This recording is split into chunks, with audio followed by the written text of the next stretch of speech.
Good morning, students. As we have started with our next topic, that is multiplication theorem on probabilities, and the initial part of the exercise we have done. Now we will discuss sum number 9. And sum number 9, it is given probability of A event, probability of B event, and the probability of A and B event is given. We have to find probability of not A and not B event, right? Now not A and not B means probability of A complement and B complement. This is what we are supposed to calculate, right? Now before going to this thing, if I just check, because we know the result that if A and B are independent events, then A complement and B complement are also independent events, right? So if I first check whether A and B are independent or not, then I can apply the result directly to get this probability.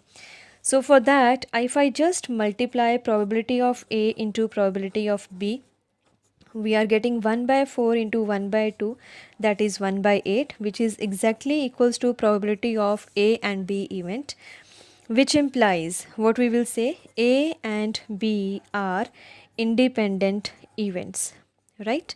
If A and B are independent events, we can say A complement and B complement are also independent events, right?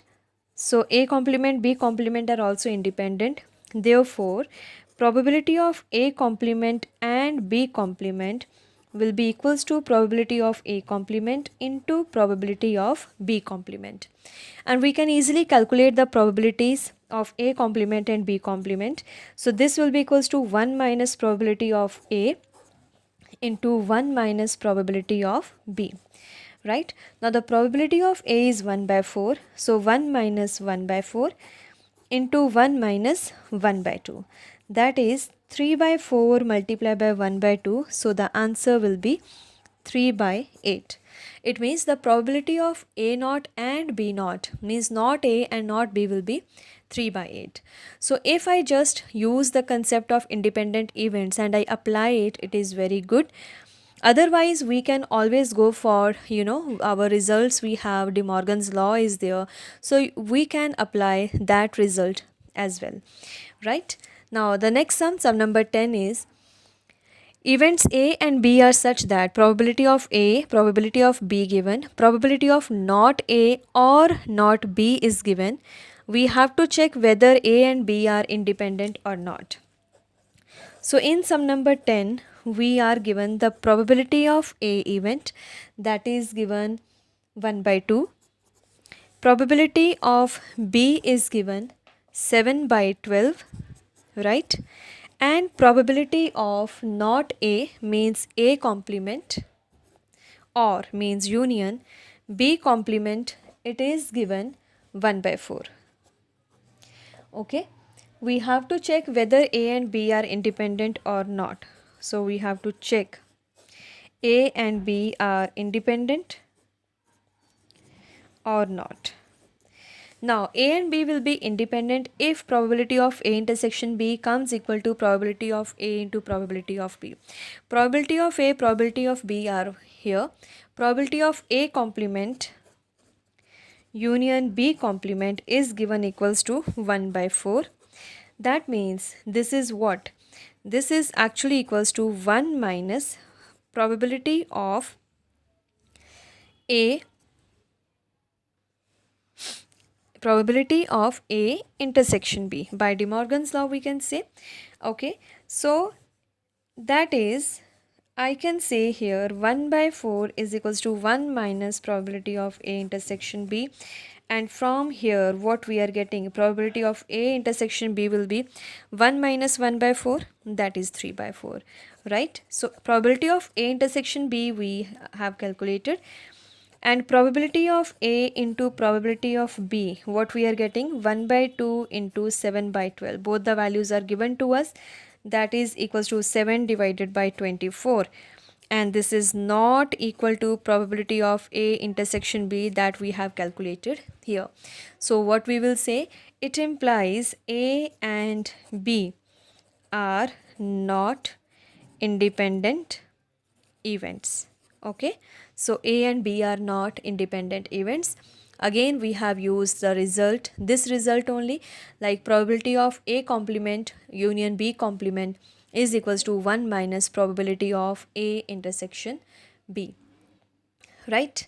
So actually how it is coming, let me mention here. We know probability of A complement union B complement will be actually equals to probability of A intersection B whole complement by De Morgan's law, and further this is equals to 1 minus probability of A intersection B that I have written here directly, right? And this thing we have done in class 11, that is why I wrote it here straightforward. Okay, next sum number 11. We are given two events A and B. Probability of A event and B event are given to us. We have to find the probability of A and B. Now it is mentioned they are independent events. So you people can easily calculate probability of A and B. So it is given A and B are independent events, and what else is given? Probability of A is given 0.3 and B is 0.6. 0.3 and probability of B is given 0.6. First of all, you have to calculate the probability of A and B. A and B means probability of A intersection B, which will be equals to probability of A into probability of B. Why? Because A and B are independent events. That value you can calculate. Second is probability of A and not B. Probability of A and not B. That means probability of A intersection B complement. Intersection means A and not B means B complement. So we know if A and B are independent events, then A and B complement will also be independent. So again this will be equals to probability of A into probability of B complement, and we know how to calculate probability of B complement, that will be 1 minus probability of B. So that value also you people can calculate. Third is probability of A or B. That means probability of A union B, and this formula we have done in class 11 also. So that formula we are applying here to get the answer, right? And the fourth part, probability of neither A nor B. Neither A nor B. That means not A and not B. Okay, so probability of not A and not B. So that will be equals to probability of not A into probability of not B, because again if A and B are independent events, so A complement and B complement are also independent, and if they are independent, so probability of A and not B will be equals to product of their individual probabilities. Okay, so this is the simple calculation which all can do. The next sum we will discuss sum number 12. Sum number 12 is a die is tossed thrice. So what is the experiment? A die is tossed or rolled thrice. Okay, and we have to find the probability of getting an odd number at least once. So we have to find probability of getting an odd number at least once. At least once means when 3 die are rolled, so at least once means at no odd number we don't want. When one odd number is coming, when two odd numbers are coming, when three odd numbers are coming, all those we will calculate. And we know when I roll a die, right, there are 3 even numbers and 3 odd numbers on the dice. So first of all I will just calculate probability of getting an odd number when one die is rolled. Okay, so we know it is 3 divided by 6, that means 1 by 2, and probability of getting no odd number will be equals to probability of getting even number only, right, and that is also 1 by 2. Now if I want to calculate probability of getting at least one odd number, right? So that will be equals to 1 minus probability of getting no odd number on 3 dice. All the 3 dice, I don't want odd number. If I just subtract that from 1, it will be exactly equals to probability of getting at least one odd number. So no odd number on all the 3 dice, it means it will be equals to 1 minus. So probability of not getting odd number on the first die, it will be 1 by 2. Probability of getting no odd number on the second, also 1 by 2. Here also 1 by 2. So it will be 1 minus 1 by 8, and the answer should be 7 by 8. That means the probability of getting at least one odd number on the 3 dice, right, it will be 7 by 8. This is the very simple sum. We have just applied again multiplication theorem here. Probability of not getting odd number. Okay, so probability of not getting odd number on the first dice, on the second dice, and on the third dice, as these events are independent events, because the probability of getting the odd number on the first dice is completely independent on when we are getting the odd number on the second dice as well as on the third die, right? So this is our sum number 12. The next sum number 13, we will see now. So sum number 13 statement is 2 balls are drawn at random with replacement. Now there is a replacement from a box containing 10 black balls and 8 red balls. So there is a box which contains 10 black balls, okay, and there are 8 red balls.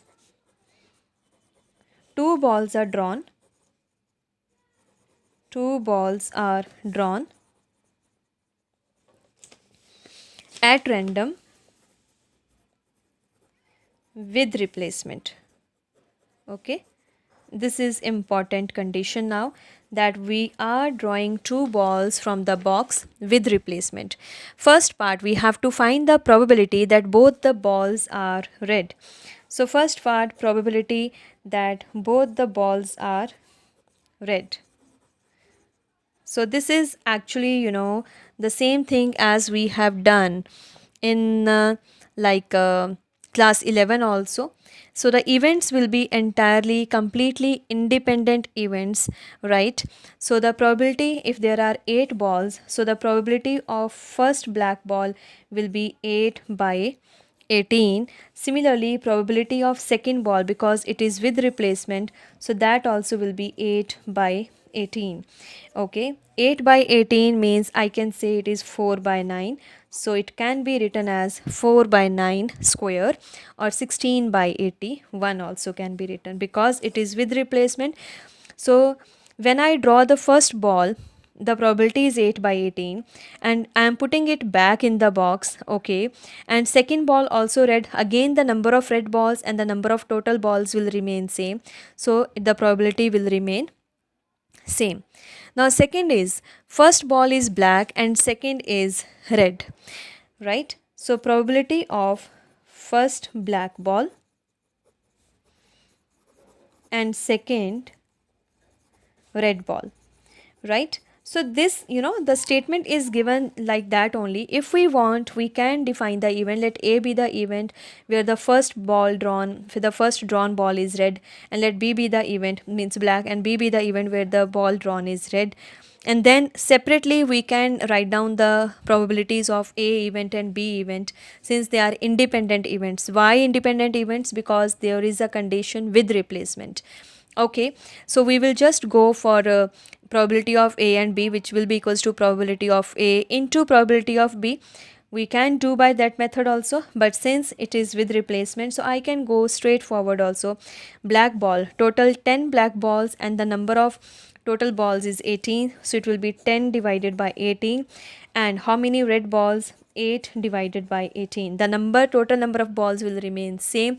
So what do we have here? 5 by 9 into 4 by 9, that is 20 by 81. Okay, now third, one of them is black and the other is red. Now one of them is black and other is red. It is the same thing. Okay, but when the first ball is black, there is a possibility where like the first ball is black and the second is red, or it can be other way also, where the first ball is red and second is black. So it can be RB or BR. Okay, so the total probability what we will have here, let me write down here. Probability of one of them is black and other is red, right? So there is, it will be equals to probability of first red ball and then second black ball, or it can go the other way also, probability of first black ball and then red ball, because both the possibilities are there. So or will come, whenever or is there, sign of addition will come. Okay, so when first possibility is there, probability of red ball and black ball. Now red balls are 8 divided by 18 into 10 divided by 18, this will be the probability, plus when first is black, that means 10 by 18, and the second is red, that is 8 by 18. So same probability, but or is there because the order can be different, first black then red, or first red then black. So both the possibilities when we consider, or will come, and whenever or is there, sign of addition will come. So it will be twice of this 20 divided by 81, the probability will be 40 by 81. Okay, so this point you people have to take care of when one of them is black and the other one is red. Okay, now sum number 14. Probability of solving specific problem independently by A and B are 1 by 2 and 1 by 3. By A and by B means separate probabilities are given. So probability of A is 1 by 2 and B is given 1 by 3. These are the probabilities given when A and B are solving the problems independently. If both try to solve the problem independently, find the probability that the problem is solved.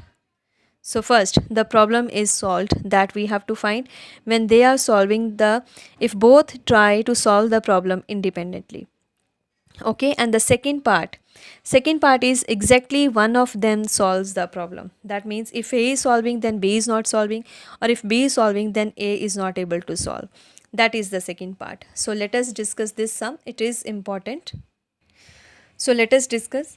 So probability that A will solve the problem is 1 by 2, and the probability that B solves the problem is 1 by 3. Since it is mentioned they are solving the problem independently, it means the events are independent events, right? The first we have to calculate the probability that the problem is solved. Problem is solved. How the problem is solved, that is not mentioned here, because second part is specifically asking exactly one of them solves. So here they are solving together or they are solving separately. How it is done, it doesn't matter. So when the problem is solved, we have to find this probability. It is exactly equals to, in the previous one sum we have just calculated probability of getting odd number, at least one odd number. So that what we did, 1 minus probability no odd number, right? So here also the probability that the problem is solved will be exactly equals to 1 minus the problem is not solved. Okay, problem is not solved. So when the problem is not solved, that means it will be equals to 1 minus the probability problem is not solved by A event and problem is not solved by B. So it will be 1 minus probability of A complement and B complement. Now we know if A and B are independent events, right? So probability of A complement and B complement will be equals to probability of A complement into probability of B complement, right? And we know if probability of A is solving the problem is 1 by 2, so A complement is also 1 by 2. Probability of B solving the problem is 1 by 3, so B complement 1 minus 1 by 3, it will be 2 by 3. So the answer what we will have, it will be 1 minus 1 by 3, that is 2 by 3. So the probability that the problem is solved will be 2 by 3. Okay, and the second part is now exactly one of them solves the problem. So the probability that exactly one of them solves the problem, okay, solves the problem, that means when A is solving the problem, B is not solving the problem, or when A is not solving the problem, B has solved the problem. So it will go this way. Probability of A and but not B, or probability of not A but B, or means addition. Okay, so we know if A and B are independent events, A and B complement will also be independent, A complement and B also independent. So this will be equals to probability of A into probability of B complement, probability of A complement into probability of B. So if you just substitute the values, add them, you are getting your answer that the probability of exactly one of them solves the problem event, right? This is sum number 14. Now 15th is one card is drawn at random from a well shuffled deck of 52 cards, and in which of the following cases are the events E and F independent? So first part, E, the card drawn is spade, F, the card drawn is an ace. One card is drawn at random from a well shuffled deck of 52 cards. Okay, so E event is the card drawn is spade. Second, F, the card drawn is an ace. So we have to check which of these given pairs, in which case E and F are independent events. Now how we will check this thing? We will just calculate the probability of E event, then probability of F event, and probability of E intersection F event. If probability of E intersection F comes equal to probability of E into probability of F, that means those events are independent events. So I will do one part here, and similarly you people will be able to do the remaining parts. So experiment, that means the random experiment is one card is drawn from 52 cards. Okay, E is the event, the card drawn is spade. Now we know how many spade cards we have. 13 spade cards is there. So one spade card. Okay, I'm just writing it in the short. And F is the event. One ace card is drawn, right? One ace card is drawn. So probability of E event, we know 13 spade are there. So 13 divided by 52, that is 1 by 2. No, not 1 by 2, 1 by 4. Okay, and probability of F event, how many ace we have? 4 ace, so it is 4 divided by 52. Now even in spade is the suit and ace is the face card. Okay, 13 spades are there, and this suit also will have one ace card. So the probability of E, it is spade and ace. So what will be that? The card which is spade also and ace also. So there is only one card out of 52 cards which is spade as well as ace.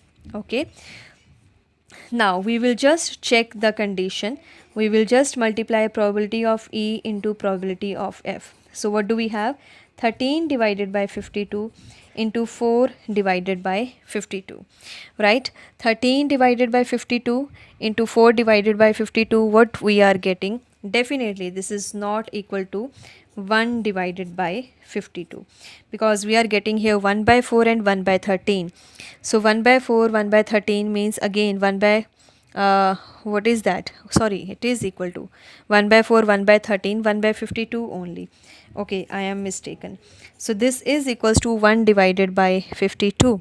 So probability of E into probability of F is coming equals to probability of E intersection F. What does it mean? It implies E and F are independent events, right? Like that you people will do the second part and third part of sum number 15 also. And sum number 16 now I am leaving for you people. In a hostel 60% of the students read Hindi newspaper. Okay, that means probability of How you will write down? Probability of the students reading Hindi newspaper is 60%. So I will just remove the sign of percentage. So probability of H will be 0.6. So in sum number 16, we can just write down probability of Hindi newspaper reading number is 60%. So that can be written as 0.6, and 40% read English newspaper. So probability of E, it is 40%. That means it can be written as 0.4, and 20% read both. So probability of H intersection E is 20%. That means 0.2. A student is selected at random. First, you have to find the probability that she reads neither Hindi nor English newspaper. Now, neither Hindi nor English newspaper means probability neither Hindi and nor English newspaper. This is what you people have to find, right? Okay. And by De Morgan's law, this will be equals to actually probability of H union E complement. That will be 1 minus probability of H union E. All the values are given. If you just substitute, you are getting it.